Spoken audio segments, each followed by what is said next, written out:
গণহত্যাকারী শেখ হাসিনাকে ভারতে চুপচাপ থাকতে হবে বলে জানিয়েছেন বাংলাদেশের অন্তর্বর্তী সরকারের প্রধান উপদেষ্টা নোবেলজয়ী ডক্টর মোহাম্মদ ইউনূস। দেশে এনে ক্ষমতাচ্যুত প্রধানমন্ত্রী শেখ হাসিনার বিচার করা উচিত। ভারতীয় সংবাদ মাধ্যম পিটিআইকে দেয়া সাক্ষাৎকারে এই মন্তব্য করেছেন অন্তর্বর্তী সরকারের প্রধান উপদেষ্টা ডক্টর মোহাম্মদ ইউনূস। ভারত পতনের পর পালিয়ে বর্তমানে ভারতে আশ্রয়াধীন।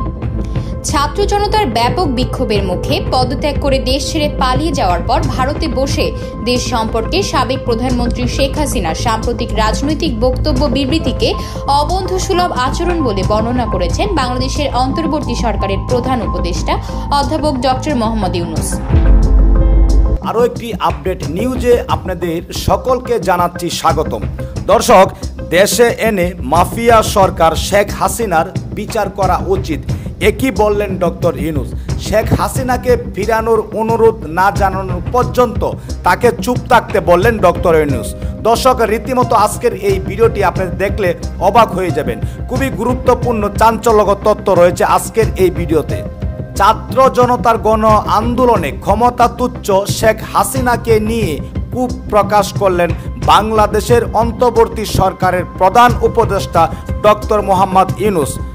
প্রধানমন্ত্রী পদ থেকে পদত্যাগ করে দেশ ছেড়ে ভারতে যাওয়ার পর সাবেক প্রধানমন্ত্রী আওয়ামী লীগের সহসভাপতি শেখ হাসিনা যে দেশে আশ্রয় লাভের চেষ্টা করেছেন, ভারতের গণমাধ্যম পিটিআইকে দেওয়া এক সাক্ষাৎকারে শেখ হাসিনার বিষয়ে ক্ষোভ প্রকাশ করলেন ডক্টর ইউনূস। আজ বৃহস্পতিবার পিটিআই নিউজের ওয়েবসাইটের সাক্ষাৎকারটি প্রকাশ করা হয়। দর্শক, শান্তিতে নোবেলজয়ী ও অর্থনীতিবিদ অধ্যাপক মোহাম্মদ ডক্টর ইউনূস সাক্ষাৎকারে বলেন, বাংলাদেশে ফেরত না যাওয়া পর্যন্ত ভারতে অবস্থানকালে সাবেক ওই প্রধানমন্ত্রী চুপ থাকা উচিত। শেখ হাসিনা বিভিন্ন রাজনৈতিক বিবৃতি দেওয়ার পরিপ্রেক্ষিতে অধ্যাপক ইউনূসের মন্তব্য করেন। ডক্টর ইউনূস বলেন, ভারতে শেখ হাসিনার অবস্থানে কেউ স্বস্তিতে নেই, কেননা ভারতে বসে সেই মাফিয়া সরকার শেখ হাসিনা ভারতে বসে বাংলাদেশের বিরুদ্ধে কঠিনভাবে রাজনীতি করছে। সেই মাফিয়া সরকার শেখ হাসিনা বিচারের কাঠগড়ায় দাঁড় করাতে আমরা তাকে দেশে ফিরাতে আনতে চাই। তিনি ভারতে থাকছেন এবং এই সময়ের কথা বলে যা সমস্যা তৈরি করছেন, তিনি যদি চুপ না থাকেন তাহলে আমরা বিষয়টি ভুলে যেতাম, লোকজনও ভুলে যেত, কারণ তিনি নিজের জগতে থাকছেন কিন্তু ভারতে বসে তিনি কথাবার্তা বলছেন, নানা নির্দেশনা দিচ্ছেন, এটা আমাদের পছন্দ না। দর্শক, আজকের এই ভিডিওটি দেখলে আপনার চোখ কপালে উঠে যাবে।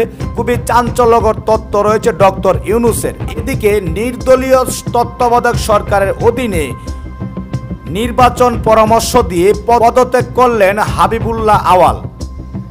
দর্শক, প্রধান নির্বাচন কমিশনার সিআইসি হাবিবুল্লাহ আওয়ালের নেতৃত্বে নির্বাচন কমিশন ইসি আজ বৃহস্পতিবার পদত্যাগ করার ঘোষণা দিয়েছেন। পদত্যাগের ঘোষণার আগে বিদায়ে ব্রিফিং এ ভবিষ্যতের প্রতিটি সাধারণ নির্বাচনের নির্দলীয় সরকারের অধীনে অনুষ্ঠান পরামর্শ দিয়েছেন হাবিবুল্লাহ আওয়াল।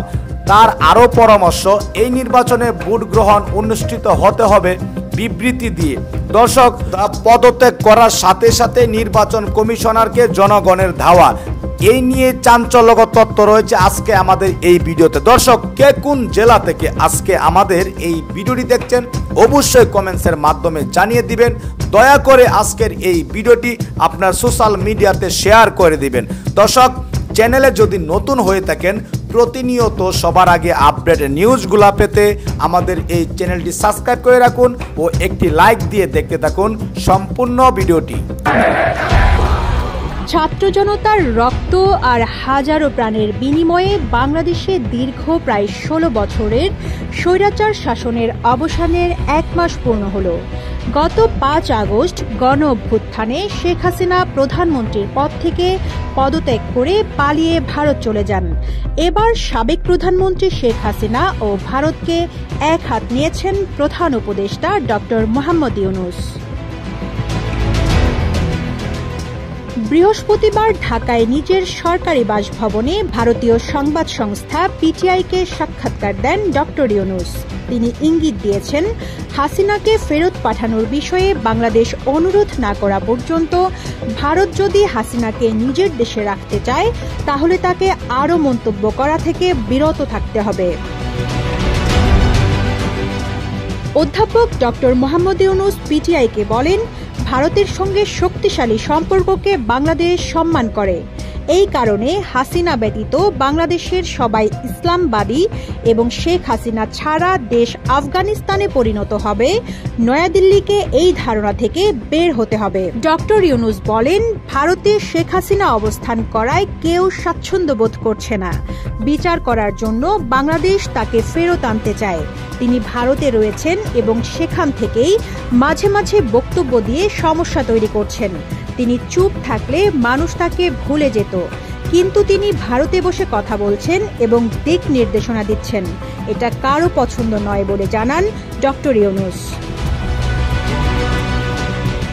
অন্তর্বর্তী সরকারের প্রধান উপদেষ্টা মূলত গত 13 আগস্ট হাসিনার দেওয়া বিবৃতির কথা বোঝাতে চেয়েছেন। সেই বিবৃতিতে বাংলাদেশের সন্ত্রাসী কর্মকাণ্ড, হত্যা ও ভাঙচুরের সঙ্গে জড়িতদের তদন্ত, চিহ্নিত ও শাস্তির আওতায় আনার দাবি জানান হাসিনা। ডক্টর ইউনূস বলেন, বাংলাদেশ তাকে ফেরত আনবে, কারণ এটাই জনগণের চাওয়া। তাকে ফিরিয়ে আনা না হলে বাংলাদেশের মানুষ শান্তিতে থাকবে না। শেখ হাসিনা যে ধরনের নৃশংসতা করেছেন, বাংলাদেশের সবার সামনে তার বিচার করতে হবে। ছাত্র জনতার গণ অভ্যুত্থানের মুখে গত 5 আগস্ট পদত্যাগ করে ভারতে পালিয়ে যান শেখ হাসিনা। তারপর থেকে তিনি সেখানে অবস্থান করছেন। প্রাথমিকভাবে তিনি অল্প সময়ের জন্য ভারতে থাকবেন বলে আশা করা হলেও এখন শোনা যাচ্ছে তার যুক্তরাজ্য, যুক্তরাষ্ট্র ও সংযুক্ত আরব আমিরাতে আশ্রয় নেওয়ার প্রচেষ্টা এখনও পর্যন্ত সফল হয়নি। ভারতে হাসিনার অব্যাহত উপস্থিতি অন্তর্বর্তী সরকারের সঙ্গে একটি শক্তিশালী সম্পর্ক গড়ে তোলার ক্ষেত্রে দিল্লির জন্য চ্যালেঞ্জ তৈরি করেছে। মহামান্য রাষ্ট্রপতির সমীপে উপস্থাপনের নিমিত্ত কমিশনের সচিব মহোদয়ের হাতে দেব। তিনি বলেন, 2024 সালের নির্বাচন ব্যক্তিকেন্দ্রিক প্রতিদ্বন্দ্বিতা ছিল না কোনো দলীয় প্রতিদ্বন্দ্বিতা। এই নির্বাচনকে একদলীয় নির্বাচন বলেও মন্তব্য করেন তিনি। নির্বাচন বন্ধ করা কিংবা পদত্যাগের কোনো সুযোগ সাংবিধানিকভাবে ছিল না বলে উল্লেখ করেন কাজী হাবিবুল আওয়াল। ভেঙে দেওয়া সংসদের 299টি আসনে নির্বাচন প্রার্থীদের মধ্যে ব্যক্তিকেন্দ্রিক প্রতিযোগিতার মাধ্যমে হয়েছে, দলের মধ্যে নয়। নির্বাচন যেহেতু একদলীয় ছিল, কাজে এই নির্বাচনকে সরকারিভাবে প্রভাবিত করার কোনো আবশ্যকতাও কার্যত ছিল না। দলীয়ভাবে ইনক্লুসিভ না হওয়ার কারণে নির্বাচন বিতর্কিত হয়েছে। এটি সঠিক এবং যৌক্তিক। কিন্তু মানুষের ভোটের অধিকার হরণ কিংবা গণহত্যার দায়ে অভিযুক্ত স্বৈরশাসকের দোষর হিসেবে এই কমিশনের বিরুদ্ধে যে অভিযোগ উঠেছিল তার কোনো জবাব না দিয়েই সংবাদ সম্মেলন থেকে উঠে যান বিদায়ী প্রধান নির্বাচন কমিশনার। এরপর গণমাধ্যমের মুখোমুখি হন সংবাদ সম্মেলনে উপস্থিত না হওয়া 2 কমিশনার। এদের মধ্যে রাশিদা সুলতানা অসুস্থতার কথা বললেও আনিসুর রহমান এই সংবাদ সম্মেলনের পক্ষে ছিলেন না বলে ইঙ্গিত দিয়েছেন। সংবাদ সম্মেলনের কোনো দরকার ছিল কি? পদত্যাগ করছি শেষ। যিনি করছেন তারা জিজ্ঞাসা করেন, আমি তো করিনি। 3-4 বার বমি হয়েছে এখানে এসে। আমি অনেকদিন ধরে অসুস্থ। আমি এই যে আমি তো থাকার জন্য রেডি হয়ে আসছি, কিন্তু এমন বমি হয়েছে আমি আর যেতে পারি না। স্যারকে বললাম, স্যার আমি খুবই অসুস্থ, আমি একটু বাসায় চলে তারপর যেতেও পারি, এখন যেতে যাচ্ছি। ঠিক আছে, দোয়া রাখেন সবাই আমার জন্য। পদত্যাগ করে বের হবার পর ইসি সচিবালয়ের সামনে উপস্থিত উৎসুক জনতা ধাওয়া দেন বিদায়ী নির্বাচন কমিশনারদের।